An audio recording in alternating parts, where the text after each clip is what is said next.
Good morning, everyone. Thank you for joining us this morning, and thank you for being with us every Saturday morning at 11 a.m. in the series of talks that are promoted by the United States Spiritist Federation.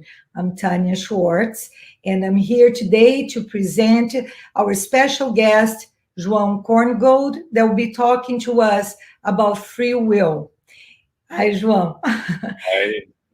And before we listen to this talk, we're going to start with our initial prayer, as usual, to prepare the ambience for us and to be ready to listen to João. So we close our eyes in order to concentrate, elevate our thoughts, asking our spiritual friends for the inspiration, to also thank them for this morning, for this opportunity of being here together, and ask for their help in order to open our minds, our hearts, our thoughts, to really understand the lessons and apply in our lives to help us in our inner transformation. Thank you. Please be with us, and so be it. So, João, before you can bring your lessons to us, I'm going to introduce you formally. João Korngold is one of the founders and directors of the Spiritist Group of New York and the Spiritist Alliance for Books. He began studying Spiritism more than 25 years ago and has been one of the directors of the mediumship meeting at SGNY for the past 18 years.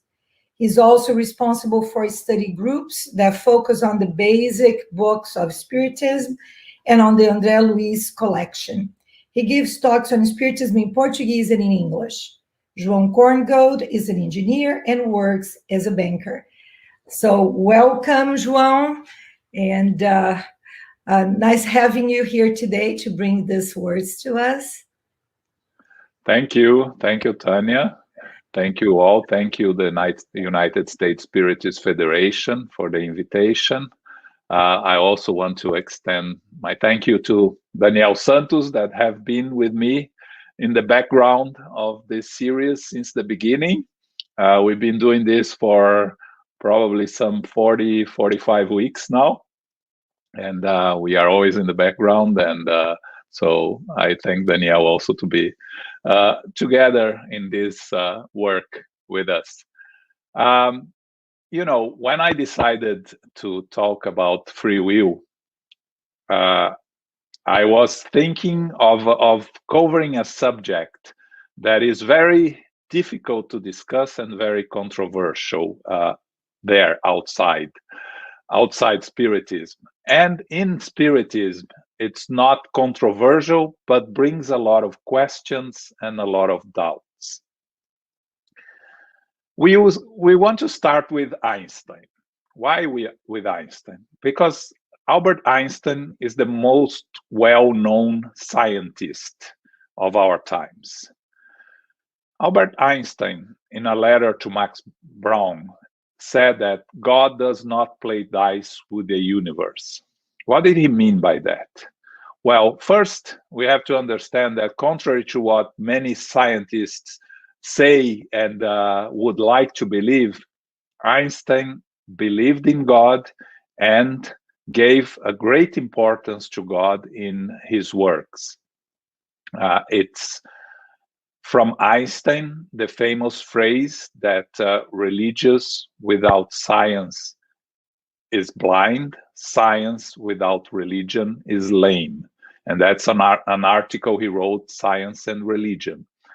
So when he wrote about this phrase in this letter, God does not play dice with the universe, he wrote this letter to one of the fathers of quantum physics, quantum mechanics in the 1920s. And for those that know better quantum physics and quantum mechanics, and I don't, there is a high degree of uncertainty in quantum physics.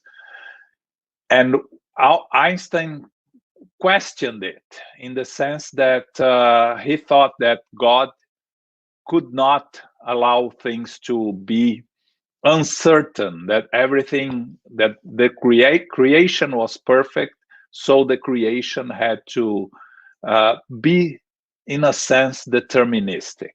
Now, we know that according to Spiritism, and we are going to see that, free will is an important part of what the spirit, the evolving spirit, utilizes on our evolution. Without it, it will be very difficult to understand a lot of things in our evolutionary path.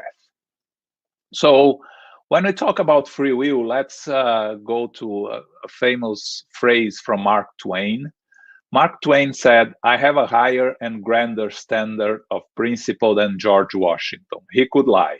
I can, but I won't." What did he mean by that?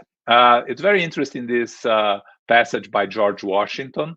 When he was 6 years old, he received an axe as a present, and he went there and cut a tree, a cherry blossom tree, from his father. And then his father was angry at him and asked him if it was him that cut the tree, and he said, "I cannot lie, it was me." And his father was very proud of him and said, "I prefer that you do not lie, then and I forgive you." Actually, this is not a true story. This is when a biographer, when George Washington died and a biographer wanted to write a story, he wanted to create some nice sayings about George Washington to make him look better than for the public. And it was a huge success in the beginning of the 19th century, this biography of George Washington, but the story is not really true. Anyway, it became famous, it's used until today. But what Mark Twain is saying here is that he has the choice of lying or not lying, and he chooses not to.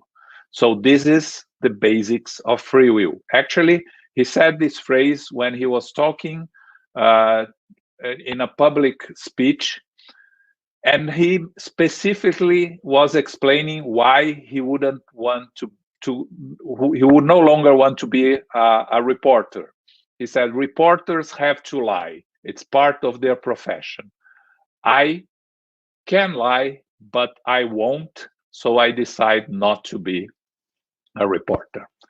Okay, so let's talk about free will. What is free will? So it's this very hot day in the summer, the opposite of what it is today in New York, where we have -10 in Celsius or 20s, low 20s. You are passing through an ice cream parlor, and you see 10 new flavors and special of the day. And then you say, "I want a double fudge chocolate, please." So choosing the flavor that you want, is this free will? No. This is simply the exercise of a preference. You are making a choice. That is not free will in the sense that we want to discuss it here. So going to the Webster Dictionary, the definition of free will is the freedom of humans to make choices that are not determined by prior causes or by divine intervention. And the divine intervention is very important here, and we are going to talk about it. Voluntary choice or decision. So it's a decision based on our own choices. We don't have any prior causes, or it's not imposed on us. It's our choice. So free will refers to the type of decision that's uniquely human, a moral choice. Why uniquely human? Because when we talk about animals, and I know a lot of people are going to say, well, but a dog can choose when they want to eat. They eat when they are hungry. Well, this is not really free will. This is instinct. Now, this is the basic principles that will eventually become free will when we become individual spirits in our a continuous evolution? Yes, because free will is not something that is given as a present to us. It's something that we develop from our creation. But when we talk about decisions made by animals, even the more evolved animals like the cats and the dogs, they are making their decisions based on instincts. It's not really free will. When we talk about free will, we are talking about moral choices that will have consequences. And so when we talk about preferences, the consequences are not moral consequences. If you are going to eat a chocolate or a vanilla ice cream, is an ice cream. It's a preference. But when you are choosing between two paths, then that will have moral consequences for you and for those around you. That's when free will comes into place. So free will is the faculty that each person has to determine one's own behavior. Is the possibility that one has between two or more sufficient reasons for wanting or acting to choose one of them. So going to the Spirit's book, and I'm giving you a preview of the new cover of the Spirit's book that the United States Spiritist Federation will start using very shortly. Kardec asks the Spirits on question 843, do humans have free will in their actions? And the answers from the Spirits is clear and direct. Since they have freedom of thought, they also have freedom of action. Without free will, they would be nothing more than machines. So, in Spiritism, according to the teachings of the Spirits, it is clear that we have free will. And one thing that I find it very interesting when I was researching for this this talk, do you know that 90% of Americans believe in God? But less than 90% of Americans believe in free will. It's around, according to different research, is around 80 or sometimes less than 80% of Americans believe in free will. So what do they believe? In determinism, that everything is determined, that everything is written, or let's say written in the stars, or predetermined. So determinism goes against what the Spirits tell us. So if you are a Spiritist, you know that we have free will, that without free will, we'll be nothing more than machines. But we have to put God into this equation, and we are going to talk about God and free will a little bit later. But it's not only Spiritism. One of the basics of the Jewish belief, it is free will. Without free will, the Jewish teachings would lose a lot of meanings. The teachings from the prophets. Maimonides talks about free will, the importance of free will in the Jewish belief.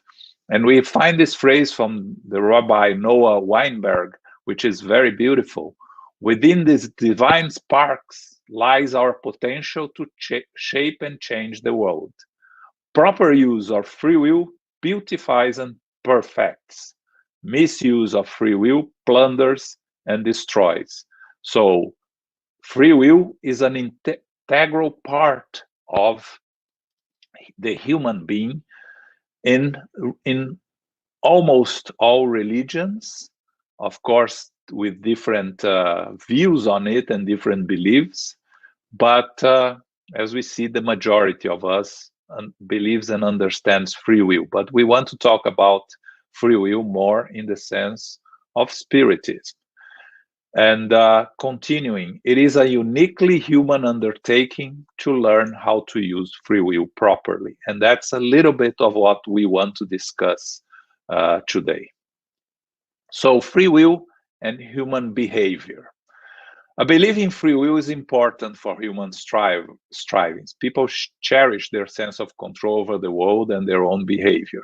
So we have these two articles published by Kathleen Voss and Roy Baumeister that they did a very interesting experience on observation on how people react with the idea of having free will or not having free will. So they did a study with a group of people, telling them, presenting them a paper that, in a sense, proved that free will did not exist, and into another group proving that free will exists. And after they read this paper, they were given an experience with an opportunity to cheat on the experience they were doing, meaning they would have a reward in the end of experience, and they had the possibility of cheating.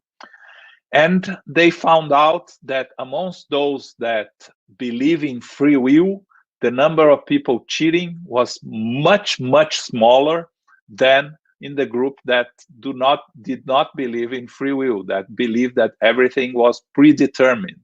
So free will, what this proves? This proves that free will is an important concept and understanding for human beings, for our evolution, that if we believe in free will, we tend to behave better than our fellow beings that do not believe in free will. It's an interesting study, and you can find it on the internet. So Roy Baumeister and Kathleen Diane Voss, these were studies made by in 2008, 2009, around that.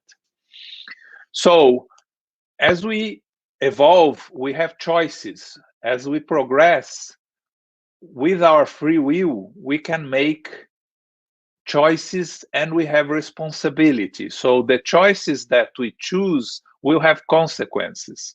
So if we accuse someone and we have a confrontation, the consequences are retaliation and separation. On the other side, if we have understanding and forgiveness, eventually we will achieve reconciliation, restoration, and patience. So these are choices we make based on our free will, and that will create consequences for us. So the most important psychologist that we have nowadays for spiritists is, of course, Joana de Angelis.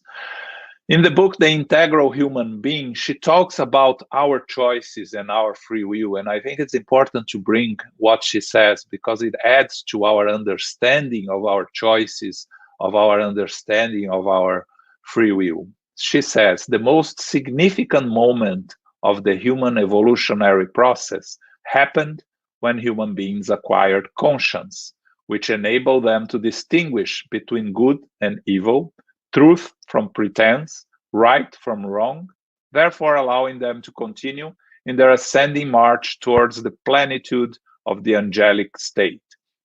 So he's telling us that when we acquired conscience and we acquired or started to develop free will, we started to distinguish between good and evil.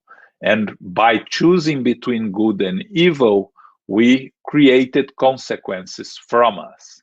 She continues, we speak of freedom of being and acting, of having one's values respected, as well as having options towards discernment and implementation of those same values, always under the aegis of ethical and social codes. Again, the importance of freedom of being and acting, this is the basis of free will. But respecting our own values and choosing how we are going to implement those values that we have. She continues, society, which speaks for the successful members, establishes that freedom is the right each one has of doing what one desires, without realizing that such emancipation of will precludes the rights of others and eventually foments the individual clashes of those who feel constrained, erupting into violence within groups and classes whose rights are dilapidated. So this is the basics of what we see in society nowadays. By choosing, making our own choices, by using our free will, without respecting those around us, without respecting society, we create consequences. And I think the moment we are living in the world and in this country tell us a lot about the use of free will and the misuse of free will according to our beliefs and lack of respect for the beliefs of those around us. So we are having these clashes of those who feel constrained, and we are having violence.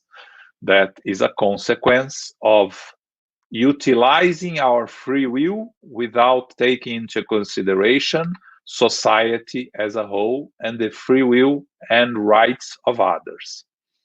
So freedom is a right that is consolidated to the direct extent that human beings exercise self-discovery and become self-aware, whereupon they are capable of identify their own values, which they must employ in an edifying manner, respecting nature and everything that exists in it. So when we are making our choices, freedom is our right that we have, but we have to understand the environment, we have to respect those around us, nature, and all individuals. So this is from the book The Integral Human Being by Joana de Angelis through the psychography of Divaldo Pereira Franco. So going back to the Spirit's book and to Allan Kardec, and that's where Spiritism brings something that the more you study the concepts and discussions of free will outside Spiritism, you see what's lacking in that discussions, which is the concept of us being eternal beings, us living eternally. So what is happening nowadays to us in this existence is, of course, a consequence of choices and that we made in our previous existences and in our life in the spiritual world. So in question 258 of the Spirit's book, Kardec asks the spirits, when they are in an errant state and before they assume a new physical existence, do spirits see what will happen in that new existence? And the spirits answer, they choose the type of trials that they will experience, and free will exists in this freedom of choice. So we see actually a lot of spirits that when we have our mediumship meetings, spirits, rebel spirits that come and we are trying to dialogue with them, we have conversations and discussions and trying to calm themselves. Sometimes they come and they are restricted in their freedom to speak and to move because that's the way they need to be in order for us to have a constructive conversation. And one of their favorite phrases is, "Where is my free will? You are restricting my free will. You talk about free will, but you are not allowing me to have free will here." Now, free will, it's in our choices, but the consequences of our choices are determined by the divine law. So in our existence, as the spirits say here, we choose the type of trials that we will experience, and there is our free will, this freedom of choice. But once the choice is made, these choices will create consequences, and these consequences, we cannot avoid them.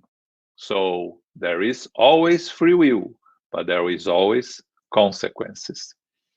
So when we talk about reincarnation and free will, and that's where Spiritism really makes a difference compared to the other discussions around free will outside Spiritism. Free will is exercised at the hour of the incarnation. When we choose a family, we choose the environment, the Spirit knows in advance what waits for it. So the Spirit understands the necessity of these trials, the consequences where we have to be incarnated, the family that we have to face in order to develop our qualities, eliminate its imperfections, and to disintegrate its prejudices and vices. So we make these choices if we can, and that something is very important here, that when we talk about compulsory reincarnations, the spirit does not have the conditions to participate in its reincarnation planning. And a lot of people ask in discussions that we have, well, how much the spirit participates or does not participate in the reincarnation planning.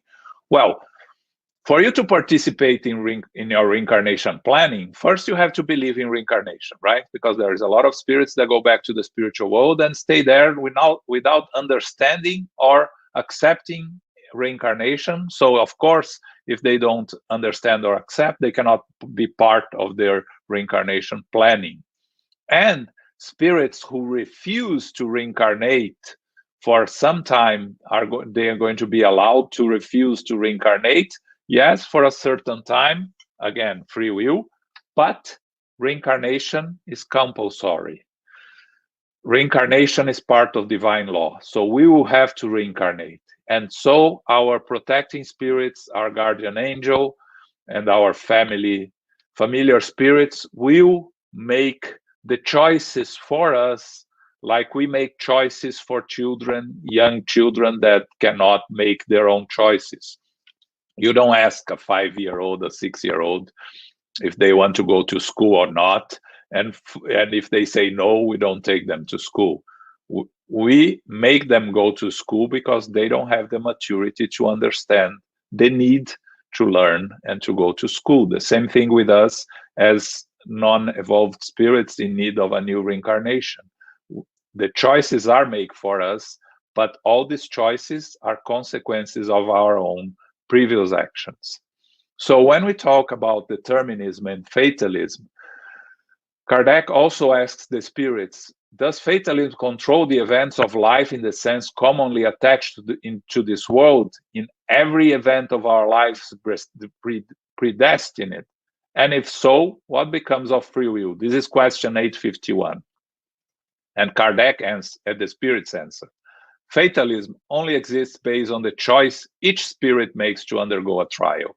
By choosing the trial, you create a sort of destiny for yourself.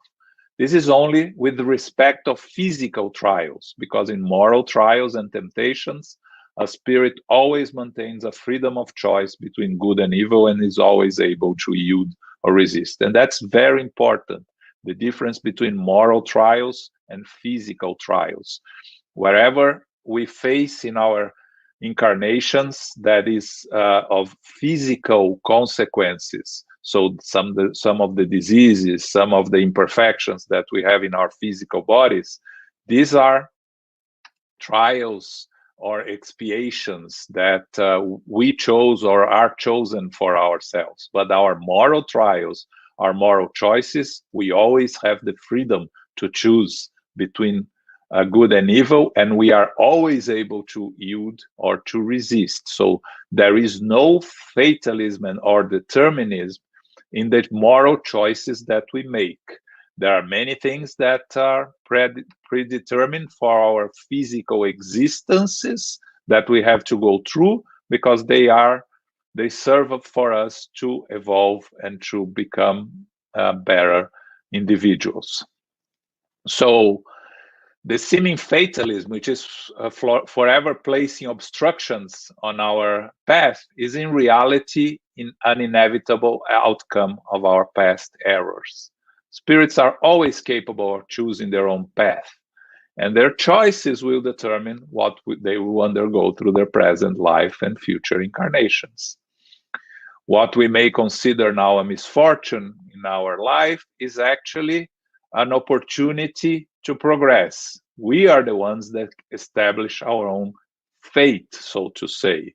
So the power to make our lives better is in our own hands. As the famous phrase says, sowing is free, harvesting is compulsory.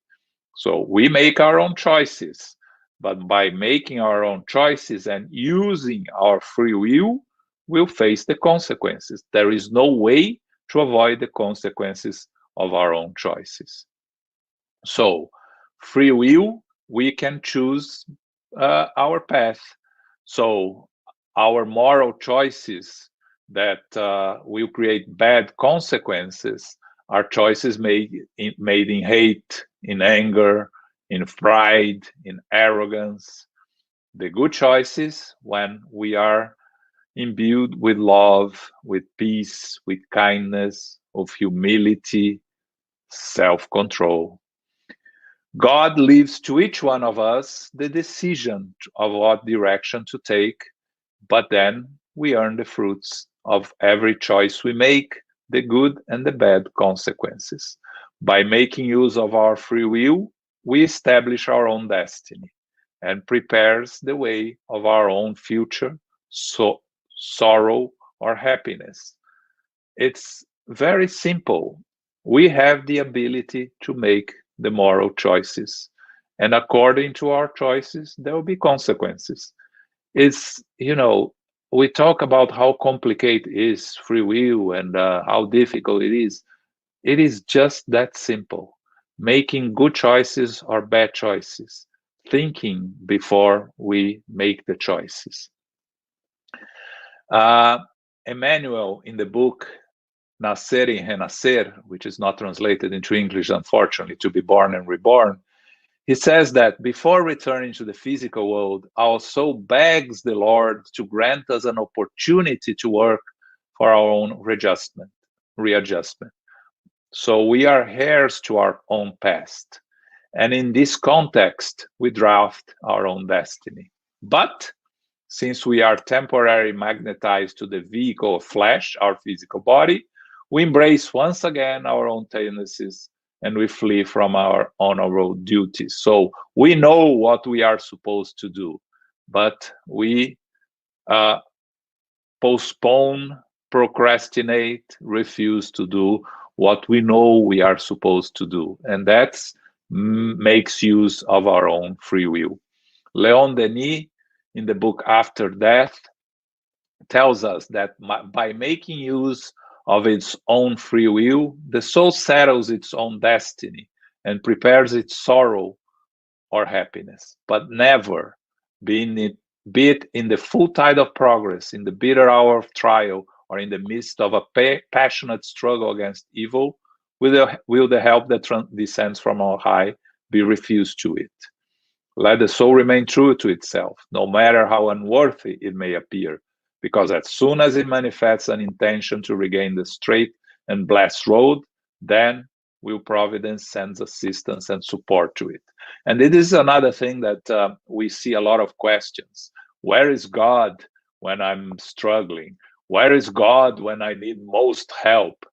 And when we go to André Luiz in the book Nosso Lar, when he asks, where were the spirits in the 8 years, the assisting spirits in the 8 years that he was there suffering in the lower zones? And spirits tell him, the assistance is always there. We need to allow ourselves to be assisted, to be helped. We need to make the connection to the spiritual world to allow this help and this assistance to come to us. But normally we are too proud, too selfish to admit that we need help. So we do not allow the assistance that comes from the superior spirits, from providence, as Leon Denis states here, to help and assist us. Our protecting spirits, our guardian angels, they are always ready to help and assist us, but they are not going to force or impose on us the assistance we don't want to receive. So going back to the spirit's world, to the spirit's book and free will and good and evil, on question 121, Kardec asked the spirits, how is that some spirits have traveled the road of the righteous and others the road of evil? Again, why some spirits make the good choices, and other spirits make bad choices? And Kardec and the spirits answer clearly, do they not have free will? God has not created bad spirits. They were all created simple and unaware, possessing an equal aptitude for good or bad. Those who become bad become so of their own volition.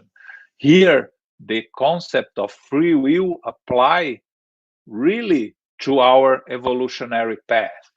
We were all created simple and ignorant. We have all received the seeds and the conditions to evolve according to our own choices, our own beliefs. Free will, it's not a gift, as I said before. It's something that we develop. Of course, when we are primitive spirits, our free will just coming out of being an intelligent principle, we basically have instincts, and we start developing our free will by making very basic choices, very primitive choices, creating very simple consequences. The consequences of choices we make without knowing what is good and what is bad does not create karma. What creates karma is when we know what we are doing and we make the wrong choice. We make the choice of evil. So our evolutionary path is making mistakes, learning from our mistakes. If we make mistakes out of lack of knowledge, we don't create consequences. We create consequences when we make mistakes knowing what we are doing. That's where it comes. The more you know, the more responsible you are. As Jesus says, to those who know more, more will be given. To those who know less, even what they have will be taken away. What Jesus meant was, the more you know, the more responsible you are. The more responsible you are and the more you make good choices, the more you will receive help and assistance from the spiritual world, and the more you will be able to progress. The less you know and the less effort you make, the less you have the ability to receive the assistance, not because the assistance is not there, but because you refuse to listen, you refuse to open yourself to the assistance that comes from the spiritual world. So that's very important also, that that Spiritism brings to us, that is different from what you see out there. Good and evil are not genetically predetermined. It's the exercise of our own choices. It is not in the physical body, good and evil. It's in the spirit. The spirit is not the physical body. The physical body belongs to the spirit. So that's where we have those phrases, you see the gentle giants, that big people that are very big, very strong, but they're very gentle, very kind.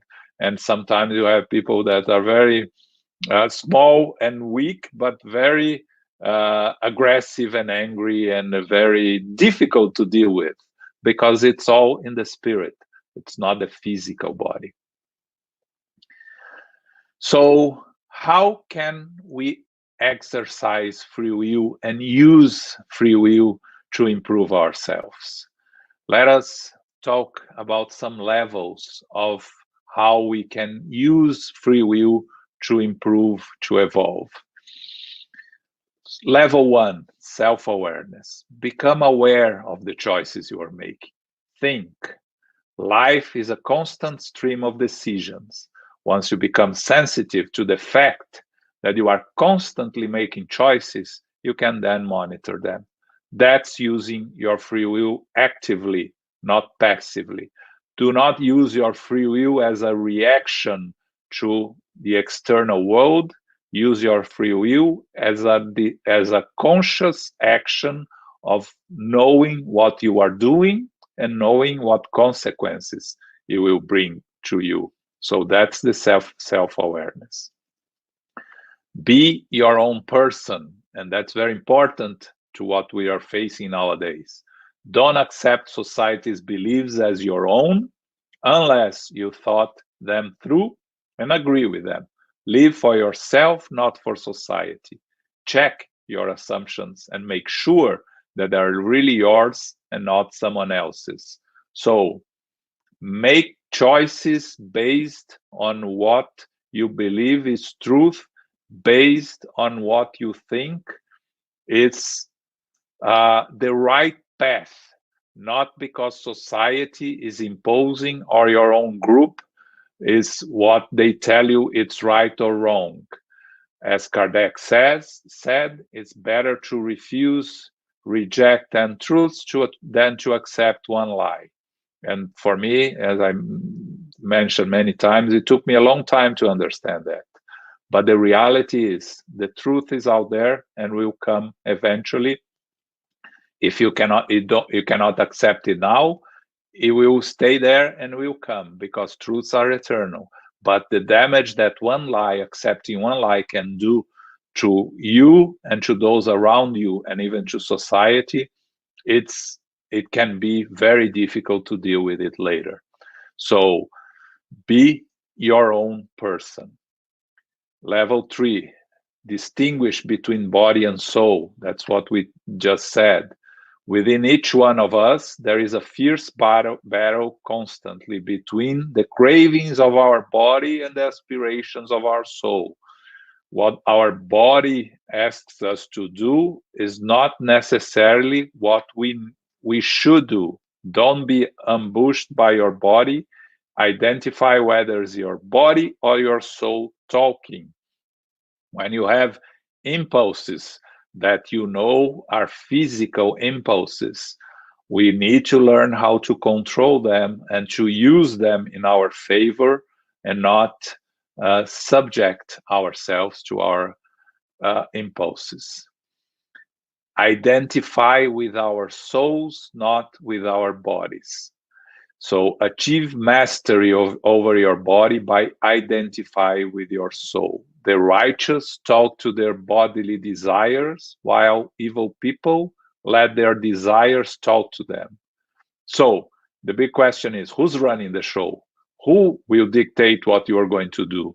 The only way to attain inner peace is to get the body to desire what the soul wants, is to find the balance between the soul and the body. So that's when we become better spirits. And finally, make your will God's will. The highest stage of free will is not when you ask yourself, what does my soul want? It's when you ask yourself, what does God want? When that is your prime interest, you have achieved the highest form of living. You are using your free will to merge with the most meaningful and powerful force of the universe, the transcendental. When Paul says that I'm here to do God's will, not my will, what I want is not important, what God wants is what's important.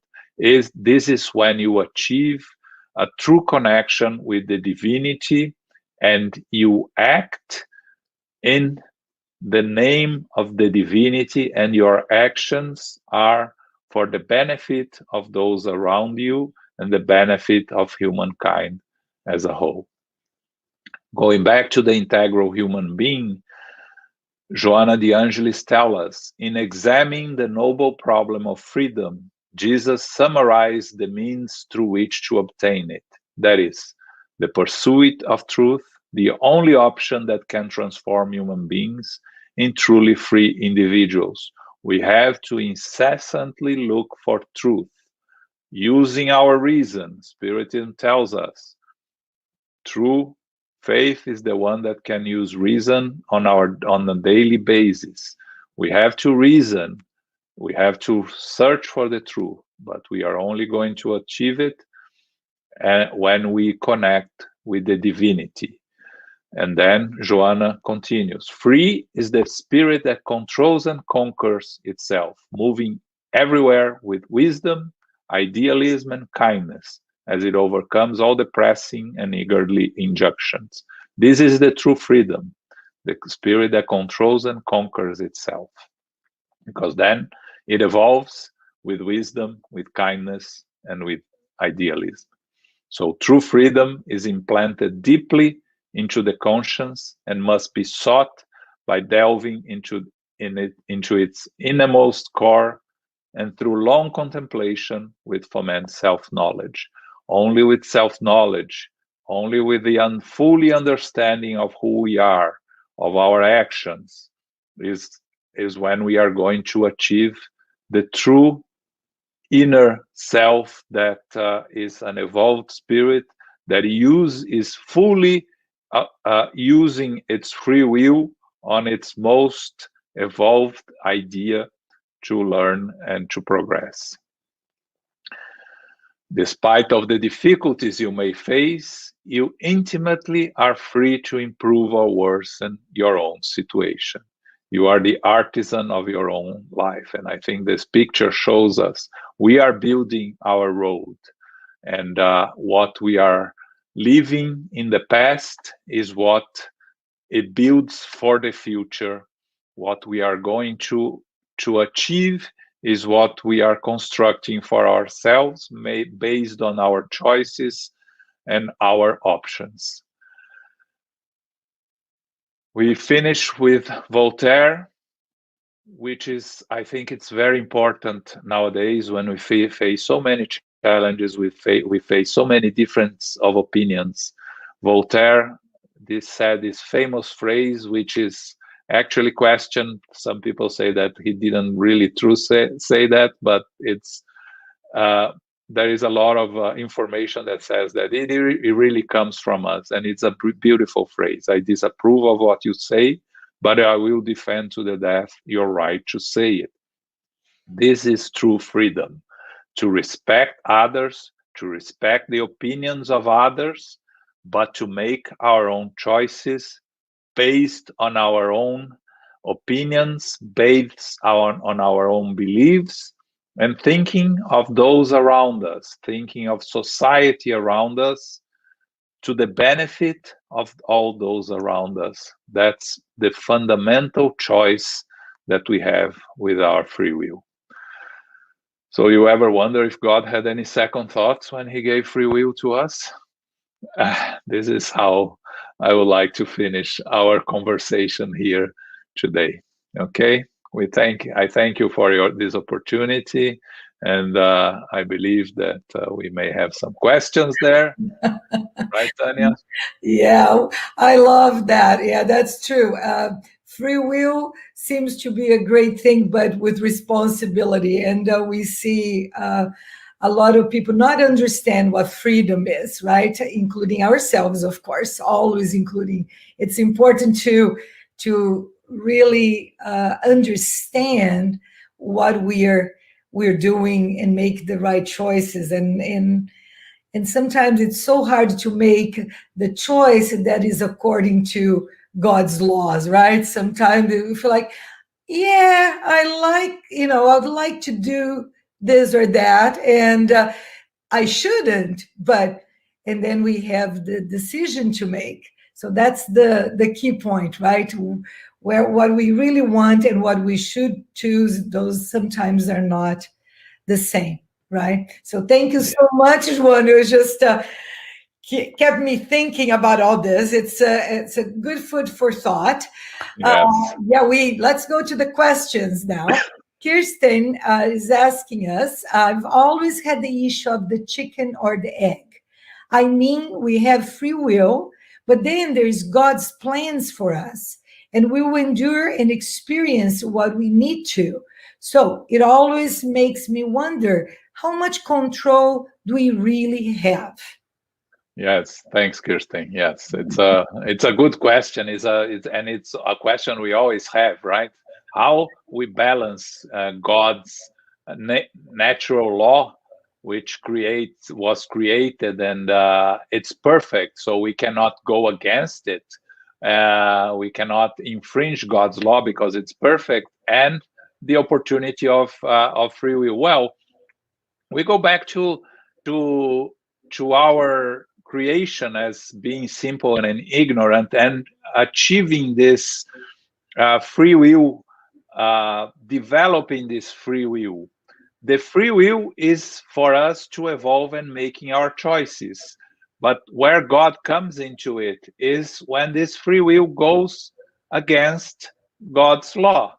So that's when we create consequences for our actions. So we have free will in the choices we make, but we don't have free will on the consequences, because the consequences are God's law. So the consequences are based on the choices we make. You know, if you decide to bang your head against the wall, you know, you're free to do it, but the consequences are going to be a headache, an injury. You cannot avoid these consequences if you're heading your head, banging your head against the wall.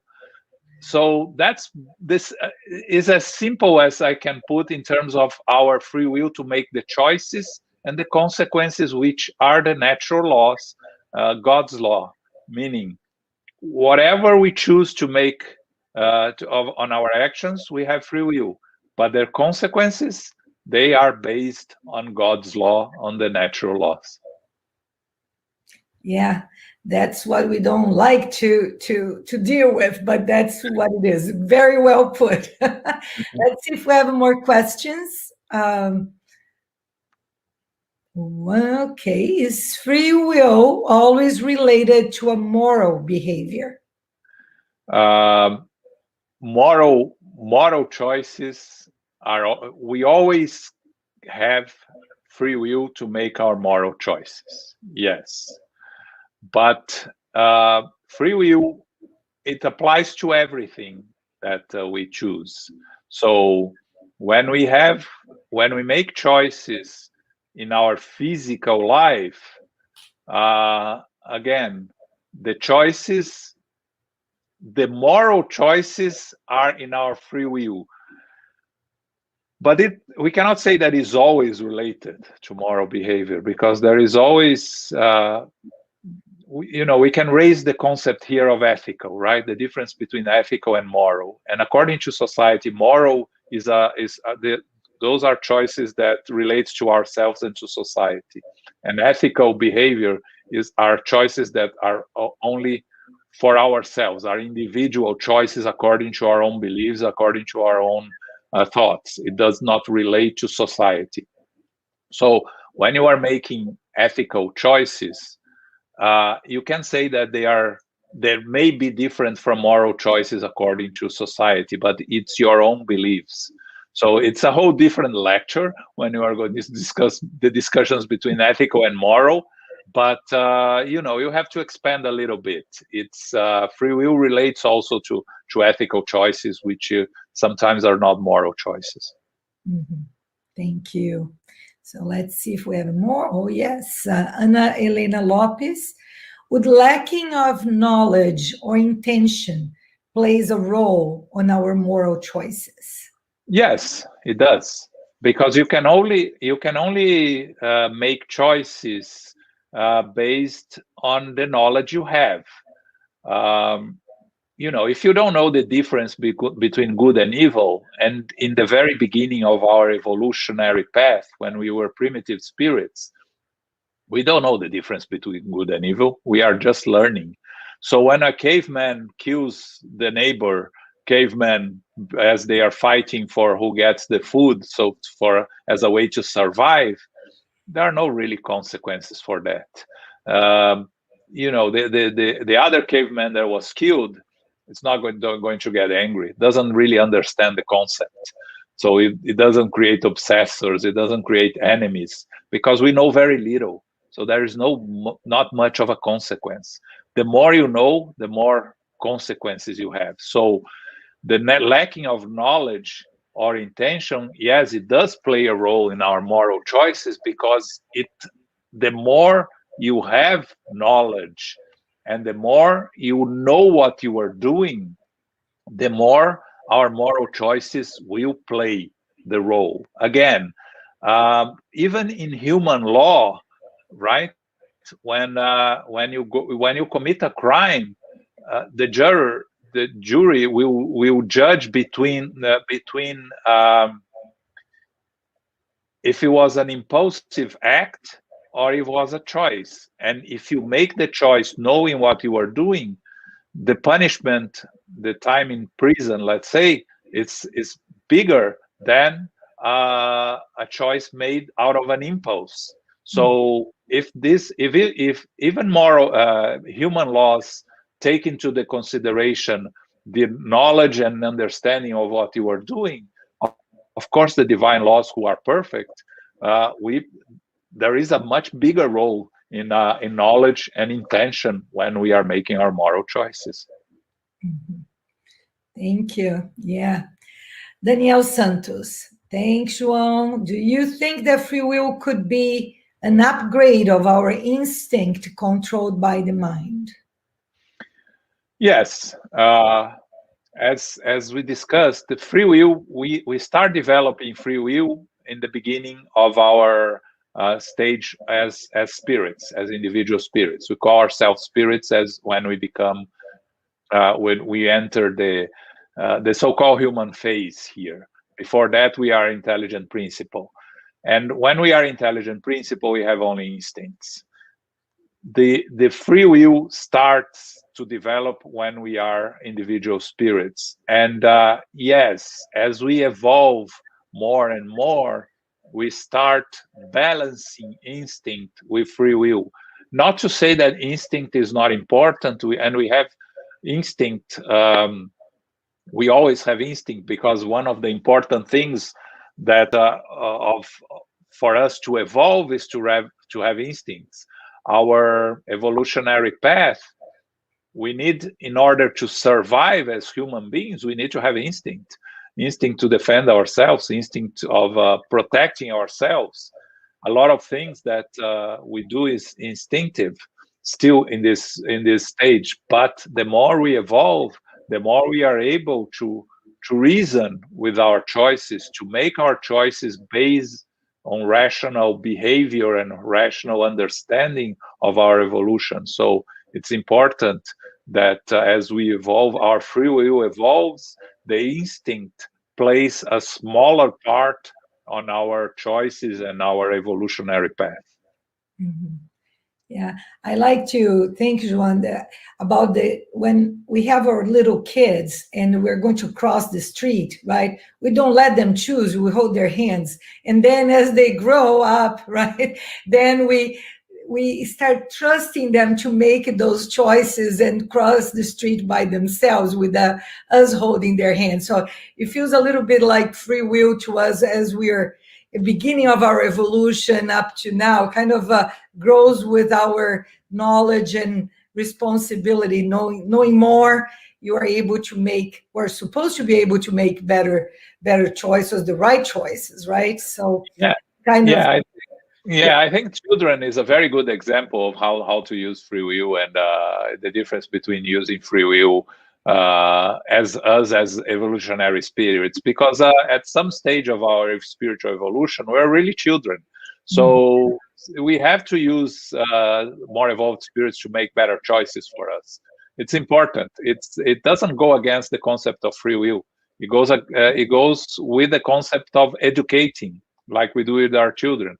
The education is important for us to have better choice, better ability to make choices according to our free will. Yeah. Let's see, one more question from Glaucio Pessoa. Good morning. How can we best balance our free will against our instinctive drives? Yeah, there are questions in the Spirit's book that says that isn't our first impulse, the instinctive impulse, is it not always the best choice? We have to learn how to balance our free will and our instincts, right? So our instinct is to when we discussed between the soul and the body, our instinct is to grab all chocolate that is around us and eat all chocolate because it's good. The body likes it, feels good. But our free will in making decisions that are better for ourselves as eternal spirits, meaning in terms of becoming better and being in better condition in terms of our physical body being better prepared for our journey, it takes into account. That's how we balance our free will and our instincts. We cannot allow our instincts dictate our choices. We have to listen to them, to respect them, to use them whenever they are important to us, to our path of evolution, but we cannot yield to our inferior basic instincts when we know better and we can make better choices, right?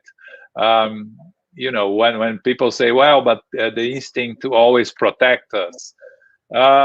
Not really, right? We have the famous example of if a bear runs towards you, our instinct is to run away. And if you run away, the bear is going to grab you and kill you.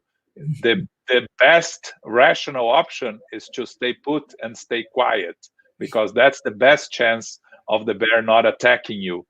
Our instinct tells us to run.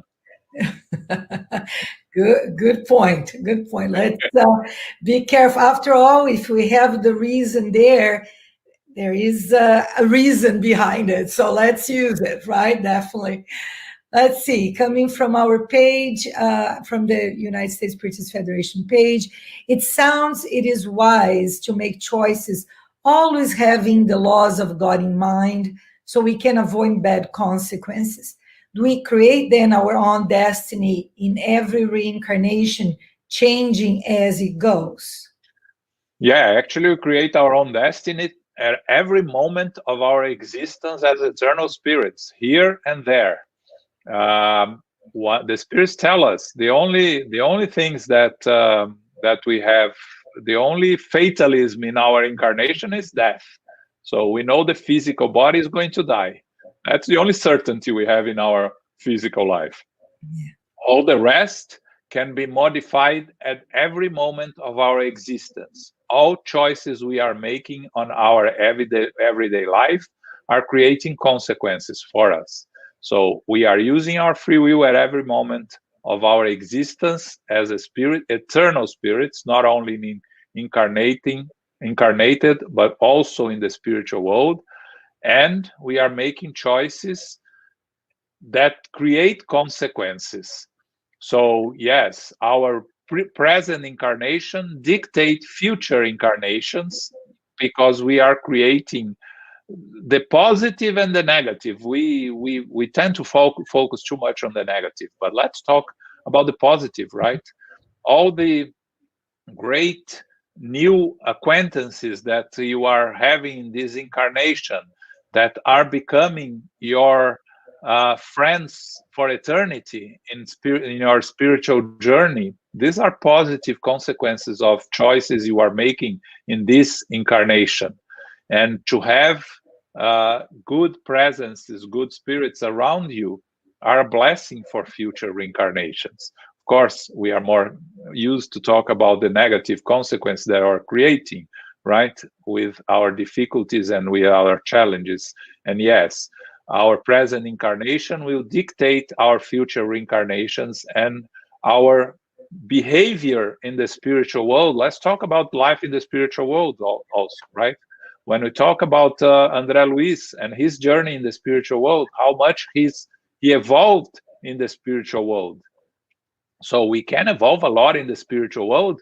And what is André Luiz doing in the spiritual world, or he was doing in the spiritual world in his journey in life in the spiritual world that we follow in the books, is creating a better future reincarnation for himself, because his moral and intellectual involvement in the spiritual world would allow him to come to a new opportunity of incarnation better prepared and with better conditions to face a new incarnation with much better tools in his box, let's say. So life in the spiritual world is important also, and help us also to evolve and to prepare ourselves for a future reincarnation.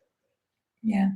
No, it's agree with you. It's important that we focus not only in the negative. We have so many positive things in our lives that will keep helping us grow, right? Including the way we go through our trials, the way we're able to overcome the challenges, right? So depending on how we go through everything in our lives, we can also get it better for later. So our present, the moment, like you said, is very important for what we are doing for ourselves for the future. So right now, taking care well of everything in our lives in a positive way, we definitely will have a better future. And future, not next life, like you said, no, it can be tomorrow, right? It's always very easy just to think about reincarnations and in far away from us, but every moment counts. So I like that positioning, very, very important. Another one, in this time of pandemic, of course, we had to have one of those. A lot of people say the ones who are supposed to die from COVID-19 will, and those who don't won't, right? Who are not supposed to die, they won't. Sounds like a determinist positioning. Some comments about that. That's a good question. Yes. So, why those people are dying from COVID and others are not? The other day, I saw that a lady, 110 years old, had COVID and survived COVID. So, why this happens? We all, as I just mentioned, we all have our physical body will die one way or another. Our life, when we come to this life, we have a shelf life of our physical body. We don't have a predetermined time of death, but a more or less an estimate of how much we are supposed to live. And our free will makes us live more or live less according to our choices.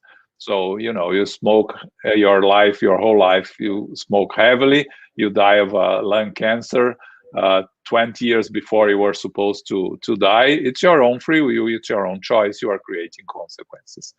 So people that are dying of COVID, COVID was just an instrument for something that were supposed to happen to them. They had to die of a disease. It's not specific that they had to die for COVID.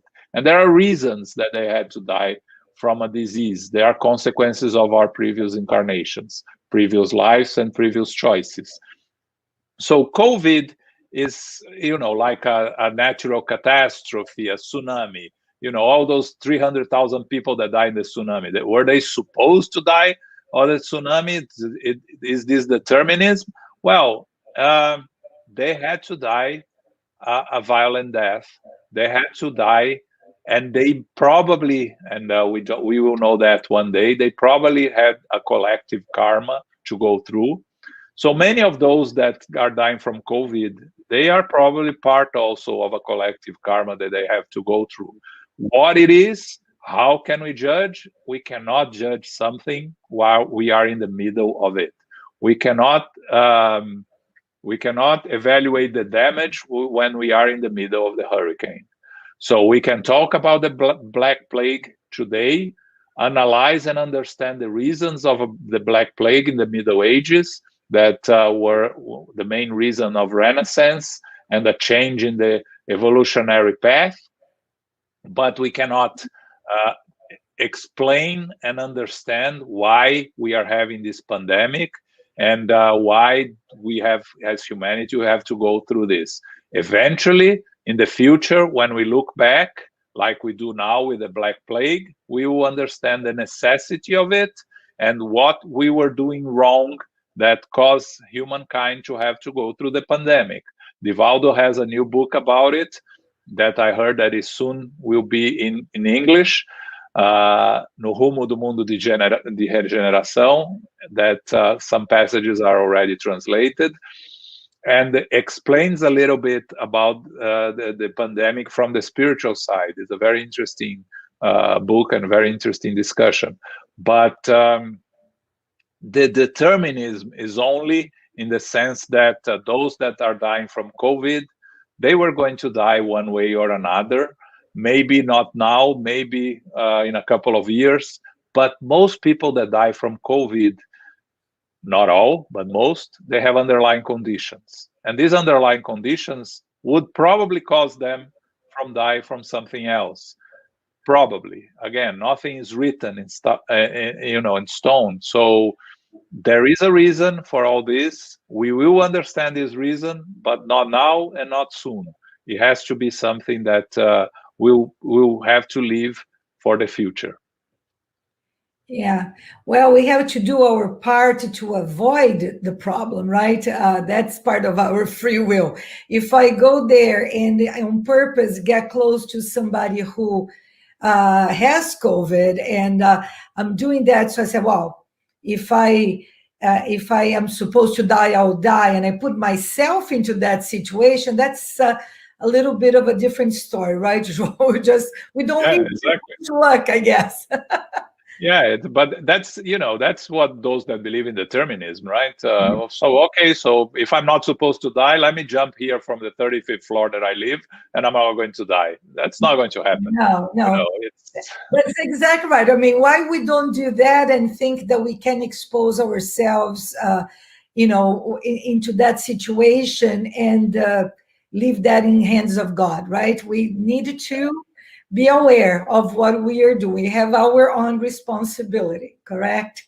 Yes. Okay, let's see if we have more questions. Let's see one more. We have the free will also in choosing to believe or not believe in God and having faith. How can we be helped when we choose not to believe in God? Well, believing or not believing in God is free will, right? So you are using your free will to make a choice. The choice should be made on reason, and I'm not sure if all those that make the choice of not believing, because not believing in God is a choice. Believing in God is nature, second nature to all of us. If you look deep and try to understand, we all have the instinct believe in the Creator, because the Creator is inside all of us, and we are part of the creation. So to not believe in God is a reason choice, a choice based on reason and on free will. Now, the fact that you choose not to believe in God does not prevent God from existing, and does not prevent from the spiritual world to exist and to provide you assistance, as long as you're making good choices and open yourself to receive the assistance. And the opening yourself to receive assistance doesn't even have to be a conscious opening yourself. It just means whenever you're acting to the benefit of others, consciously or unconsciously, you are opening yourself to the assistance of the evolved spirits. Choices we make based on our free will, even if we negate the existence of God and negate the spiritual world in itself, does not prevent us from being helped by God and by the spiritual world, if we are making the good choices, we are making the right choices. And I even admire more people that live according to good moral standards and still do not believe in God and still do not believe in us as eternal spirits, because when you believe that there is nothing out there and there is only this life, it's much easier for you to make a lot of mistakes. For those that are making good choices and not believing anything, they have to be, they are evolved spirits. They just need something, a click to believe in God, and it won't be long.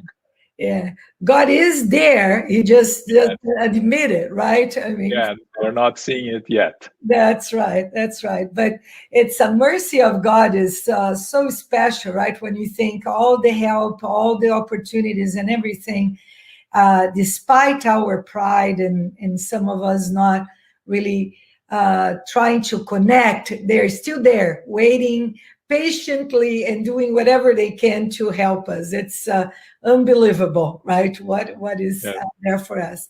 I think we have time for one more question. And before we close, Yeah, let's see. Knowing more gives us the power of good decisions, making good decisions. Is it why in Spiritism we are motivated to study God's laws and about spirituality in general?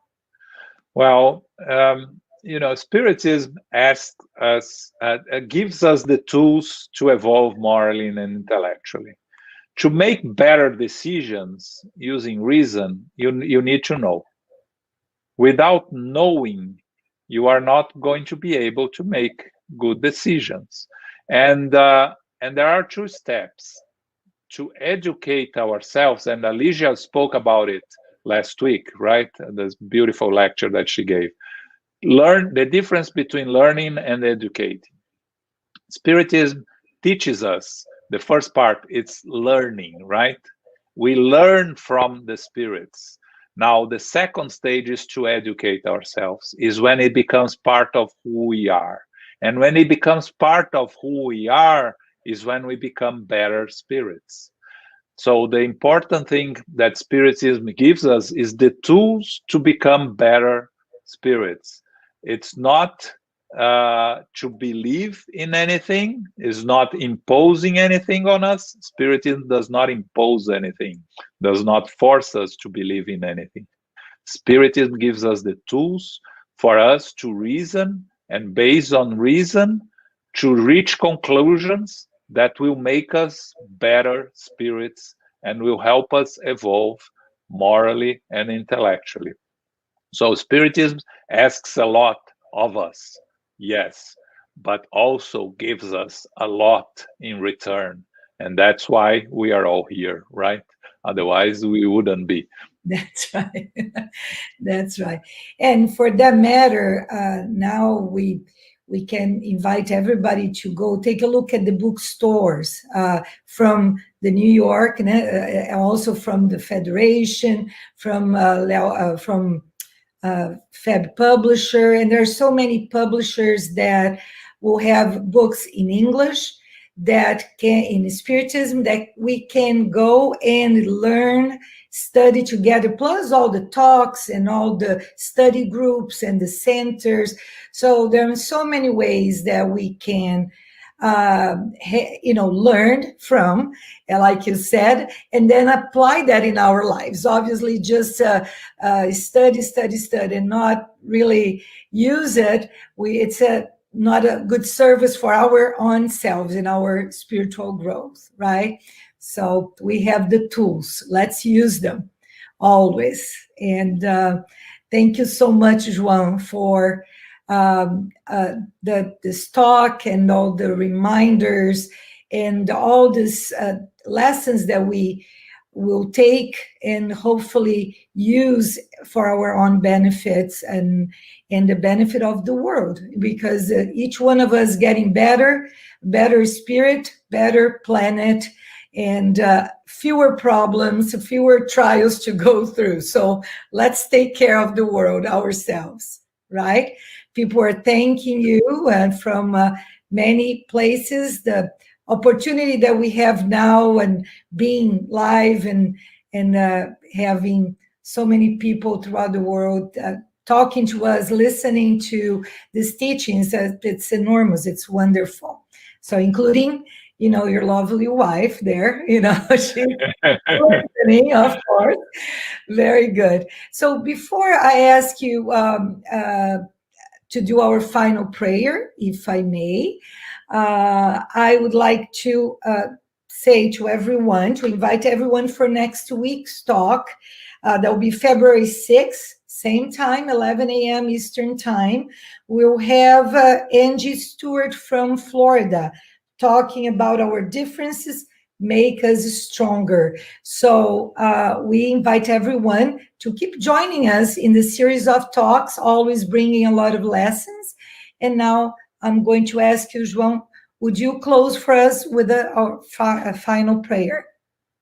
Yes, thank you. Yeah. And we keep our thoughts elevated. We thank the spiritual benefactors for this wonderful opportunity of being together today, from learning the teachings of our spiritual benefactors, the teachings of our Master Jesus.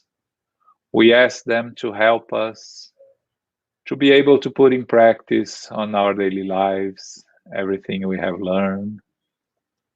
We ask them to continue guiding and inspiring us, that they may continue assisting the Spiritist movement in the world, especially in this country, the United States Spiritist Federation. We ask for special blessing and protection for all those affected by this pandemic, for all those struggling with the loss of loved ones, with difficulties in their financial situation, in their mental situation, that they may all find faith, understanding, resignation, and acceptance to overcome this challenge. We thank our Master Jesus for once again serving as a model, for illuminating our path, for giving us the opportunity of learning, of progressing. We ask for the protection throughout the week, that we can all continue to work, vibrate together, and that we can all be back here next week for another lesson, another learning, another talk. So be it. So be it. Thank you.